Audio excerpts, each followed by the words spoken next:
তো হস্টেলাররা কম টাকা থাকলে কি করে ভালো বিরিয়ানি খাবে তা জানার জন্য অবশ্যই ভিডিওটা দেখতে হবে। তো হ্যালো এভরিওয়ান, আমি পিওয়ান নিয়ে এলাম অনেক দিন পর, বহু যুগ পর একটা নতুন মিনি ব্লগ। তো আমাদের এক্সাম চলছিল, মানে সেমিস্টার এক্সাম চলছিল, তার জন্য আমি কোনো ভিডিও শ্যুট করিনি, পোস্টও করিনি, এডিটও করিনি। তো এই ভিডিওটা ছিল সেমিস্টার এক্সামের আগে, মানে এক্সাম পেরিয়ে আমি এখনো বাড়ি চলে এসেছি, অনেক দিন হয়ে গেল, তবুও আর ভিডিওটা এডিট করে পোস্ট করা হয়নি।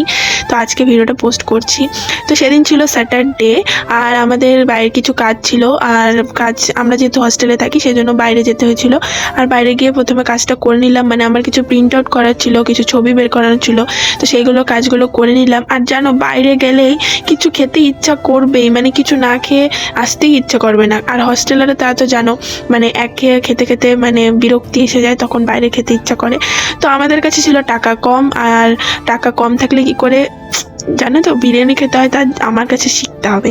তো টাকা কম ছিল, তাই জন্য আমরা হেঁটেই রওনা দিয়েছিলাম বিরিয়ানি কি। তোমাদেরকে দেখালাম তখন কটা বাজে, মানে 6:14 বাজে। 6:14-তে আমরা হাঁটা স্টার্ট করেছি।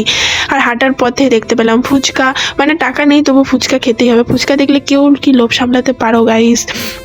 তো তারপর ফুচকা খেয়ে নিলাম, ফুচকা খেয়ে আবার হাঁটতে স্টার্ট করেছি। তারপর দেখালাম তোমাদের টাইমটা, মানে কতক্ষণ আমাদের হাঁটতে সময় লেগেছে।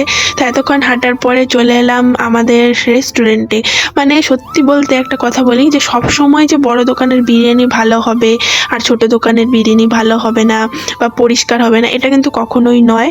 আমি আমি সবসময় মানে পরিষ্কার পরিচ্ছন্ন দেখেই খাবার খাই। তো এই দোকানটা আমার খুব ভালো লেগেছিল, তো তাই জন্য পৌঁছে গিয়ে চলে গেলাম দোকানের মধ্যে। আর জানো, এই কলকাতা শহরে রাস্তা পারাপার খুব সাবধানে করতে হয় গাইস। তারপর নিয়ে চলে গেলাম, আর আমরা ছিলাম দুজন, তাই জন্য দুজন দুটো প্লেট বিরিয়ানি নিয়ে নিলাম। আর আমরা হাফ প্লেটই নিয়েছিলাম, ফুল প্লেট খেতে পারি না, মানে খাওয়ার ইচ্ছা কিন্তু খেতে পারি না। তো দুজন দু প্লেট বিরিয়ানি, তো বিরিয়ানি নিয়ে চলে গেলাম নাচতে নাচতে হস্টেলে। আর আমরা যাওয়ার পথেও কোনো টোটোতে যাইনি, হেঁটেই গিয়েছি, কারণ আমাদের টাকাই কম তো গাইস, মানে বিরিয়ানি খাওয়ার টাকাই কোনো মতে জুটিয়েছি।